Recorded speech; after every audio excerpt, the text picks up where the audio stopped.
바이블 아카데미 수강생 여러분들 안녕하십니까? 일주일 만에 또 이렇게 뵙게 돼서 너무나 반갑습니다.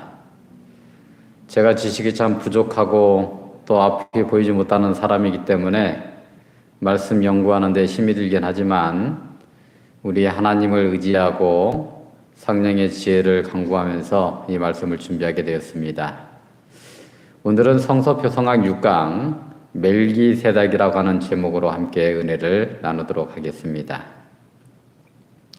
이 멜기세덱이 어떻게 예수님을 표상하고 있고 그 의미는 무엇인지를 성경 말씀을 통해서 연구해 보도록 하겠습니다.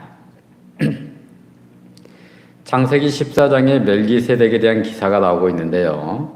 18절 한 절 읽어드리겠습니다.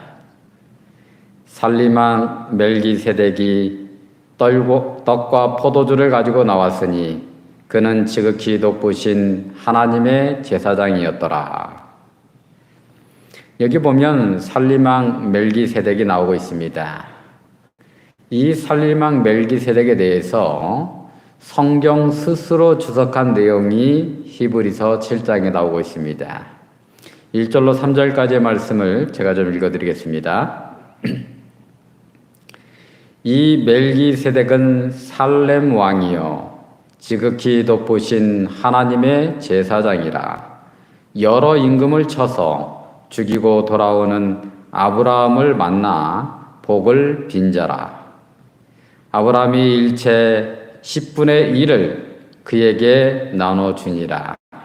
그 이름을 번역한즉 첫째 의의 왕이요 또 살렘 왕이니 곧 평강의 왕이요 아비도 없고 어미도 없고 족보도 없고 시작한 날도 없고 생명의 끝도 없어 하나님 아들과 방불하여 항상 제사장으로 있느니라. 여기서 보면 멜기세덱에 대해서 성경이 여러 가지로 주석하고 있음을 볼 수가 있습니다. 첫 번째로 멜기세덱은 살렘 왕입니다. 평강의 왕이라는 뜻이죠. 이 멜기세덱은 살렘 왕, 평강의 왕입니다. 이 성경은 평강의 왕에 대해서 이렇게 우리에게 말해주고 있습니다. 이사야서 9장 6절에 있는 말씀입니다. 이는 한 아기가 우리에게 낳고, 이 아기가 누구를 말하는 것 같습니까? 예수 그리스도를 상징하고 있습니다. 한 아들을 우리에게 주신 바 되었는데 그 어깨에는 정사를 메었고 그 이름은 기묘자라 모사라 전능하신 하나님이시라 영존하신 아버지시라 평강의 왕이라 할 것이니라. 이 살렘왕 멜기세덱은 평강의 왕 예수 그리스도를 직접적으로 표상하고 있습니다. 두 번째, 이 멜기세덱은 지극히 높으신 하나님의 제사장이라고 소개를 하고 있습니다. 지극히 높으신 하나님의 제사장. 이 제사장 중에 제일 높은 제사장이 누굽니까? 대제사장입니다. 이 히브리서는 이 대제사장이 누구인지를 이렇게 증언해주고 있습니다. 히브리서 3장 1절에 보니까 그러므로 함께 하늘의 부르심을 입은 거룩한 형제들아, 우리의 믿는 도리의 사도시며 대제사장이신 누굴까요? 예수를 깊이 생각하라. 이 멜기세덱은 하나님의 지극히 높으신 제사장인데 성경은 그 대제사장을 예수님이라고 말씀하고 있는 것입니다. 히브리서 4장 14절에 보게 되면 더 정확하게 확인할 수가 있습니다. 그러므로 우리에게 큰 대제사장이 있으니 승천하신 자, 누가 승천했어요? 이 땅에서 예수님께서 십자가를 지시고 돌아가신 후에 사흘 후에 부활하신 후에 제자들과 이 땅에 좀 있다가 나중에 이제 승천하게 되었죠. 우리 주님을 말합니다. 승천하신 자, 곧 하나님의 아들 예수시라. 예수님께서 승천하셔서 하늘 성소에서 지금 어떤 일을 하고 계시는 것입니까? 대제사장으로서 봉사하고 계시는 것입니다. 우리는 여기에서 매우 중요한 사실을 확인하게 됩니다. 멜기세덱은 지극히 높으신 하나님의 제사장인데 이는 대제사장이신 예수님을 표상하고 있고 그 예수님은 현재 어디에서 대제사장으로서 우리의 구원을 위해서 봉사하고 계시는 것입니까? 하늘에서 봉사하고 계시는 것입니다.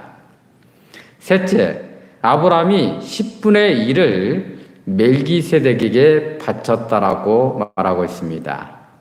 즉 대제사장이신 예수 그리스도께 바친 것입니다. 나중에 모세에 의해서 성소가 세워지고 이 성소를 통해서 우리가 어린 양 되시는 예수 그리스도를 통해서 어떻게 구원을 받는지 상세하게 알 수가 있습니다. 그래서 성소를 구원의 이 설계도다 이렇게도 표현을 합니다. 그래서 이 성소 제도는 우리의 구원에 있어서 매우 중요하며 그 성소에서 봉사하는 사람들을 제사장이라고 하고 그 제사장을 이스라엘의 12지파 중에서 레위지파가 그 직분을 감당하게 된 것입니다. 이 레위지파는 다른 11개 지파와는 달리 이 성소 봉사를 위해서 거룩하게 구별된 이 지파입니다. 그래서 이 제사장 지파인 레위 지파가 그 성소 봉사를 경제적인 어려움 없이 할 수 있도록 만든 제도가 바로 11조 제도라고 하는 것입니다. 그래서 이 11조를 드리게 되면 이 11조를 통해서 대제사장이신 예수 그리스도를 표상하고 있는 제사장 그룹인 레위 지파를 부양하게 되는데 이 레위 지파가 대제사장 되시는 예수 그리스도를 표상하고 있기 때문에 이 11금은 하나님이시며 대제사장으로 봉사하고 계시는 하나님과 하나님께 드리는 것과 동일하게 되는 것입니다. 그래서 우리가 11금을 드린다고 할 때 이것은 직접적으로 예수 그리스도께 드리는 것이 되는 것입니다. 최초의 11금은 아브라함이 지극히 높으신 하나님의 제사장이신 멜기세덱에게 드렸습니다. 즉 대제사장이신 예수 그리스도께 드린 것입니다. 낮은 자가 높으신 분에게 예물을 드리잖아요. 그러므로 이 11금이라고 하는 것은 예수 그리스도를 통해서 구원받는다고 하는 것을 믿는 성도들이 그 받은 바 구원에 감사하면서 하나님께 이 구원의 은혜가 다른 사람들에게도 전해지기를 소망하는 마음 가운데 하나님께서 지으신 이 11조 제도를 인정하고 또 이 제사장들을 부양하기 위해서 드려지는 것입니다. 즉 이 11금은 예수 그리스도의 십자가를 통해서 구원받은 것에 대한 감사의 예물인 것입니다. 이제 감사 헌금하고는 좀 구별되는 개념입니다. 결론적으로 이 11금은 나를 구원하여 주신 대제사장이신 예수님께 감사함으로 드리는 예물인 것입니다. 네 번째, 그 이름을 번역한 즉 첫째 의의 왕이요 또 살렘 왕이니 곧 평강의 왕이요 라고 말씀하고 있습니다. 이 멜기세덱의 히브리어 의미를 살펴보면 멜키는 나의 하나님, 나의 왕 이런 뜻을 가지고 있습니다. 그리고 이제 세덱, 이거는 이제 세데크라고 하는데 이것은 의라고 하는 의미를 가지고 있습니다. 그래서 이 히브리서가 주석하고 있는 대로 의의 왕이라고 말할 수가 있는 것입니다. 그래서 이 멜기세덱은 나의 의의 왕이시요 평강의 왕이신 예수 그리스도를 표상하고 있음을 분명하게 알 수가 있죠. 다섯째, 히브리서가 이 멜기세덱에 대해서 이렇게 표현하고 있습니다. 히브리서 7장 3절에 보면 아비도 없고 어미도 없고 족보도 없고, 여러분 아비도 없고 어미도 없는데 존재한다는 것은 뭡니까? 아비도 어미도 없이 존재할 수 있는 그런 존재라고 하는 의미겠죠. 족보도 없고 시작한 날도 없고 생명의 끝도 없어 하나님의 아들과 방불하여 항상 제사장으로 있느니라. 이 제사장으로 있는 것이 영원 전부터 영원 끝까지 제사장으로 있었다는 거예요. 멜기세덱은. 여러분, 아비도 없고 어미도 없고 족보도 없고 시작한 날도 없고 생명의 끝도 없어 이 모든 것을 초월해 계신 분이 누구라고 생각하세요? 바로 하나님이십니다. 특별히 여기에서는 아들 하나님이신 예수 그리스도를 가리키고 있는 것입니다. 창세기 14장에 소개되고 있는 멜기세덱에 대한 기사를 보면 앞뒤 어떤 예상되어지는 기사가 없이 갑자기 나타났다가 사라집니다. 그래서 저도 이 설교를 준비하면서 굉장히 좀 당황하게 되었어요. 뭔가 자료가 있고 앞에 뒤에 또 근거들이 좀 많이 있어야지만이 이 연구를 잘해서 이제 우리 바이블 아카데미 수강생분들에게 이게 소개를 잘할 텐데 그게 없는 거예요. 이 멜기세덱이 예수 그리스도를 표상하고 있기 때문에 우리의 모든 지성이나 상상을 초월해 계신 분이시기 때문에 이렇게 사파처럼 표현하고 있는 것입니다. 레위 지파 가운데 첫 번째로 대제사장으로 기름 부음을 받은 사람이 누구죠? 아론이죠. 그런데 이 히브리서 보면 아론의 반찬을 쫓는 것이 아니라 멜기세덱의 반찬을 쫓는다는 이야기가 여러 군데 등장하고 있습니다. 히브리서 7장 11절을 보면 어찌하여 아론의 반찬을 쫓지 않고 멜기세덱의 반찬을 쫓는 별다른 한 제사장을 세울 필요가 있느뇨. 여기서 아론도 이제 대제사장이고 멜기세덱도 대제사장이잖아요. 그런데 아브라함이 있을 당시에는 아론은 태어나지도 않았죠. 그죠? 이제 아브라함의 허리에 있었다는 것은 한참 이제 후에 이 아론이 태어나게 된 것입니다. 그리고 이 대제사장이라고 하는 직분이 무슨 권위를 나타내는 직분이 아니고 이 대제사장의 봉사를 통해서 죄인을 구원하기 위한 직분인 것입니다. 그러므로 이 죄인의 범위에는 여기 지금 이제 아브라함이 등장하고 있는데 아브라함이 앞서 인류의 시조인 아담을 포함해서 주님 재림하여 오시기 직전까지 존재하는 모든 사람들을 다 포함하고 있는 것입니다. 그래서 아론의 대제사장으로서의 봉사는 아브라함을 구원하는 데 있어서는 아무런 효력을 발생할 수가 없죠. 왜냐하면 아론은 아브라함의 훨씬 후의 세대이기 때문에 그렇습니다. 그래서 그 모든 것을 초월해 계신 멜기세덱이 등장하고 있는 것입니다. 저는 이 말씀을 준비하는 과정에서 주님이 성육신하여 오신 것이 참으로 감사했고 하나님의 눈높이 사랑에 대해서 감탄하게 되었습니다. 만약에 예수님께서 성육신하여 오시지 않았다면 우리를 구원하고자 하시는 하나님의 뜻을 알 사람이 없는 것입니다.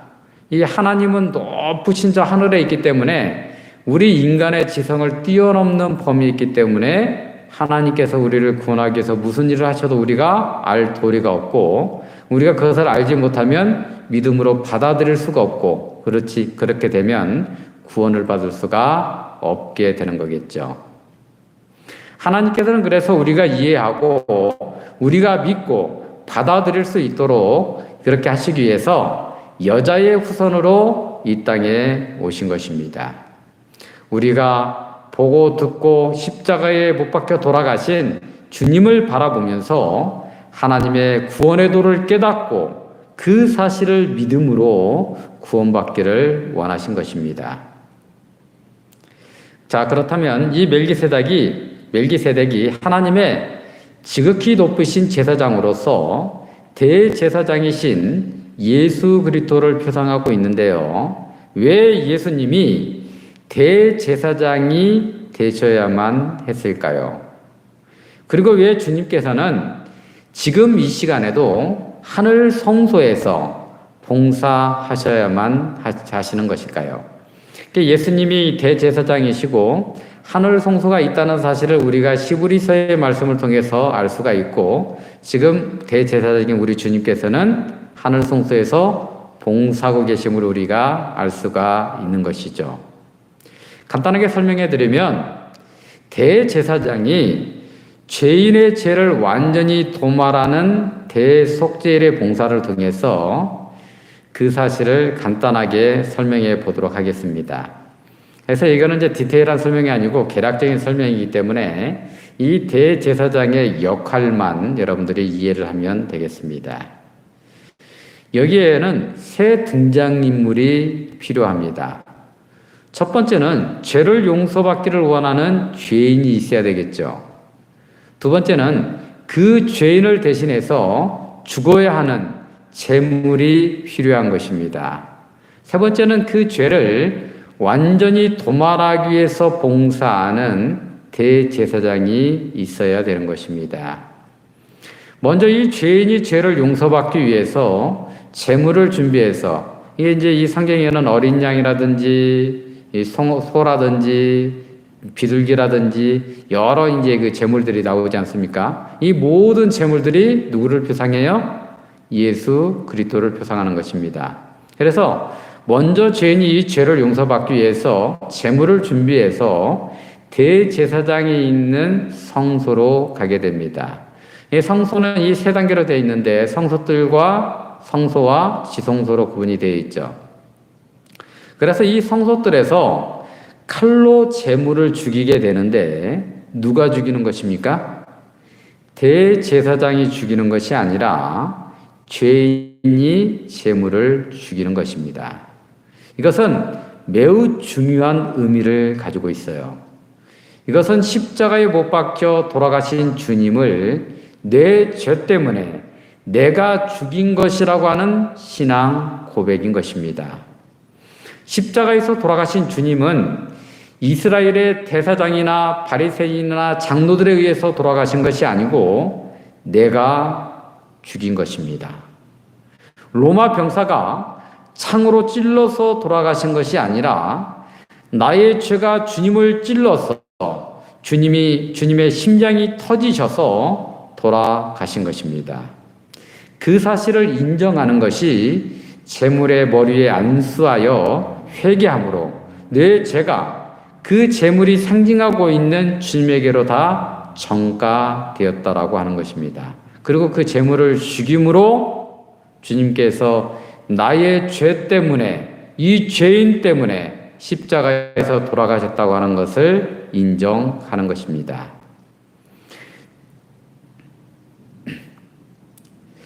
이게 이전에는 이 예수님이 오시기 전에는 제물을 직접 끌고 가서 그 제물을 직접 죽인 후에 제사장의 봉사를 통해서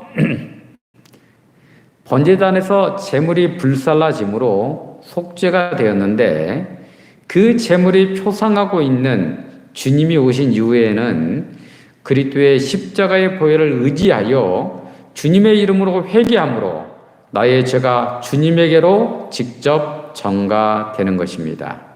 그래서 지금 우리가 이 회개 기도를 하면 하늘에서 대제사장으로 봉사하시는 주님께서 우리의 죄를 직접적으로 받으시고 중보해 주심으로 우리 죄를 용서받게 되는 것입니다.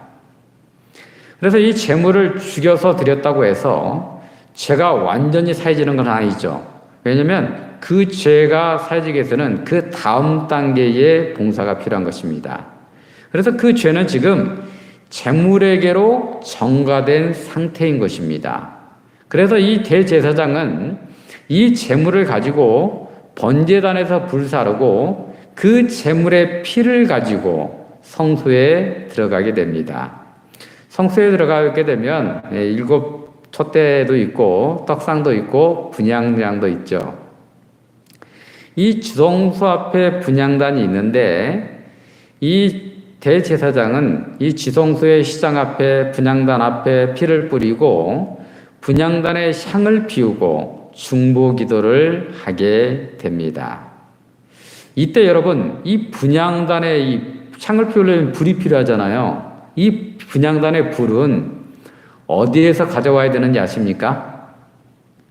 이 불은 아무 데서나 가져오면 절대로 안 되고 반드시 번제단에서 가져와야 되는 것입니다.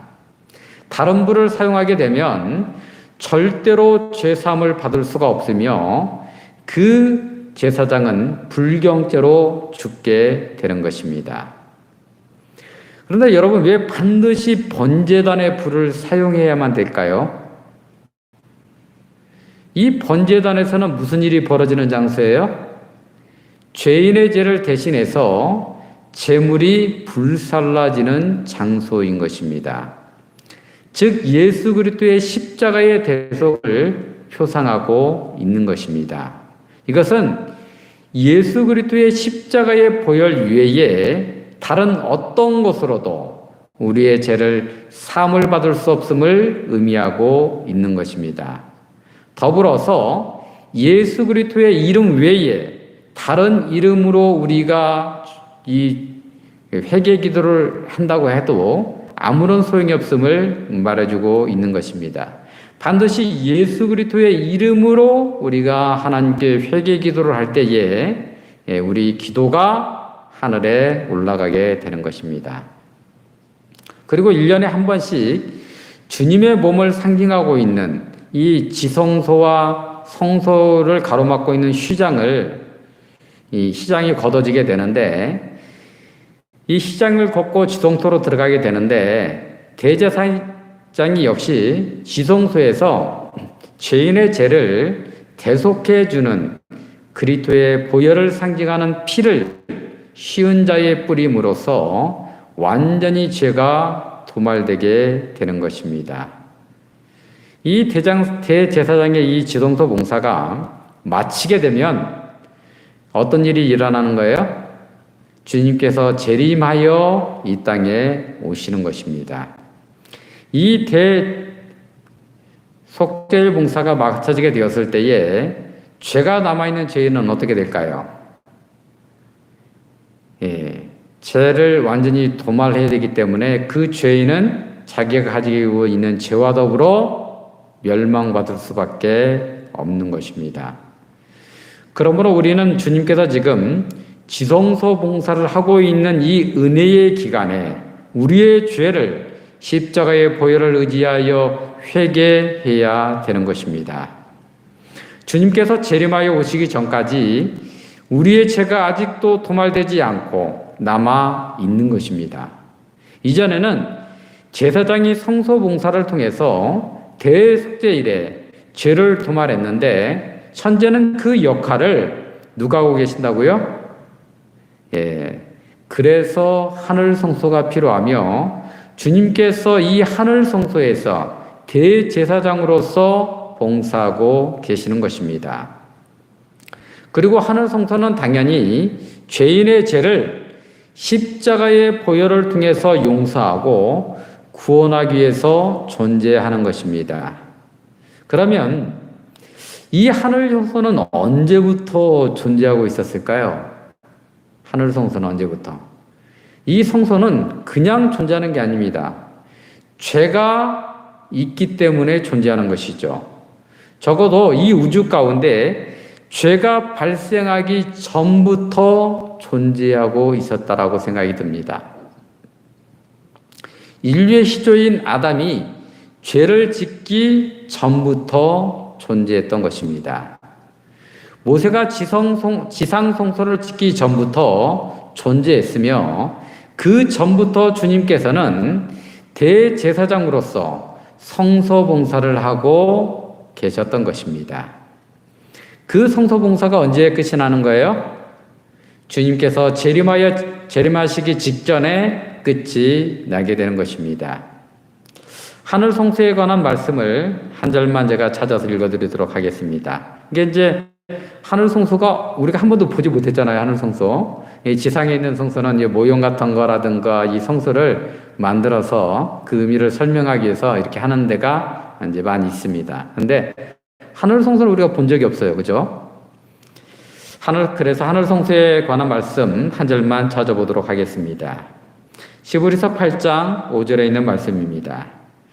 저희가 섬기는 것은 하늘에 있는 것의 모형과 그림자라. 하늘에 있는 것의 모형과 그림자라. 이 땅에 지은 지상 성소는 하늘에 있는 것의 모형과 그림자다. 하늘에 있는 것을 본따서 만들었다. 그러므로 지상 성소가 있다는 것은 하늘 성소가 있다라고 하는 증거가 되겠죠. 모세가 장막을 지으려 할 때에 지시하심을 얻음과 같으니 가라사대의 삶과 모든 것을 산에서 내게 보이던 본을 쫓아 지으라 하셨느니라. 이게 모세가 산에서 하늘 성소를 보고 그 본을 쫓아서 지상 성소를 지은 것입니다. 그래서 모세가 지은 이 지상 성소는 하늘 성소를 보고 본뜬 모형과 그림자에 불과한 것입니다. 하늘 성소가 있었음을 분명하게 알 수가 있는 것입니다. 우리가 이 땅에도 다 이해하지 못하는 미련한 존재들이잖아요. 그런데 이렇게 미련한 우리가 어떻게 하늘의 일을 알 수가 있겠습니까? 그럼에도 불구하고 하나님께서 멜기세덱을 통해서 예수 그리스도께서 대제사장으로서 하늘 성소에서 봉사하고 계심을 말씀해 주시고 계시는 것은 우리의 구원을 위해서 꼭 필요한 일이기 때문인 것입니다. 이 땅의 일을 알지 못하는 우리가 어떻게 하늘의 일을 알 수가 있겠습니까? 하지만 오늘 예수 그리스도를 표상하고 있는 멜기세덱을 통해서 하늘 성소가 있음을 여러분 꼭 기억해 주시고 예수님께서 대제사장으로서 하늘 성소에서 봉사하고 계심을 믿게 되시기를 바랍니다. 그리고 예수 그리스도의 이름이 아니면 우리의 죄를 절대로 사함을 받을 수 없음을 꼭 명심하게 되시기를 바랍니다. 여러 이 종교단체라든지 교단에서 예수 그리스도의 이름이 아니라 다른 이름을 가지고 기도하는 것은 번제단의 불 외에 다른 불을 사용하는 것과 같은 것입니다. 이것은 매우 위험한 것이에요. 그리고 우리가 예수 그리스도의 보혈을 의지해서 회개 기도를 드리면 우리의 대제사장이신 주님께서 우리의 기도를 받아주시고 죄를 도말해 주기 위해서 중보하고 계심을 꼭 믿게 되시기를 바랍니다. 시편 121편 4절에 이런 말씀이 있습니다. 이스라엘을 지키시는 자는 졸지도 아니하고 주무시지도 아니하시리로다. 그래서 우리가 어떤 죄의 짐을 가지고 주님께 나아간다 할지라도 주님께서는 졸지도 아니하시고 주무시지도 아니하시고 진심으로 회개하는 우리의 모든 회개의 기도를 다 들어주신다는 사실을 여러분 명심하시고 멜기세덱이 표상하고 있는 대제사장 되시는 주님께 모든 것을 맡기시고 기도하시는 바이블 아카데미 모든 수강생 여러분들이 되시기를 주님의 이름으로 축원하면서 오늘 강의를 마치도록 하겠습니다. 제가 잠깐 기도하고 마치도록 하겠습니다. 아버지 하나님, 오늘 성서 표성학 6강 멜기세덱이라는 제목으로 말씀을 연구했습니다. 아버지 하나님, 멜기세덱을 통해서 우리 주님께서 대제사장으로서 또한 하늘 성소에서 현재 봉사하고 계심을 저희가 이게 알게 되었사오니 그 사실을 굳게 믿고 예수 그리스도의 십자가의 보혈을 의지하여 예수 그리스도의 이름으로 기도함으로 우리 대제사장 되시는 예수님께서 우리의 죄를 위해서 중보하여 주심으로 우리 죄가 완전히 도말되고 주님 재림하여 이 땅에 오시는 그때에 우리가 영광 중에 주님을 맞이하고 하늘 본향에 다 들어갈 수 있도록 역사하여 주시옵소서.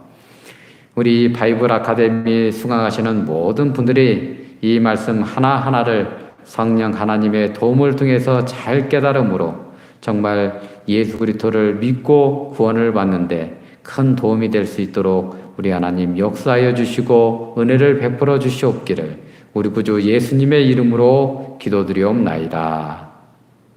아멘.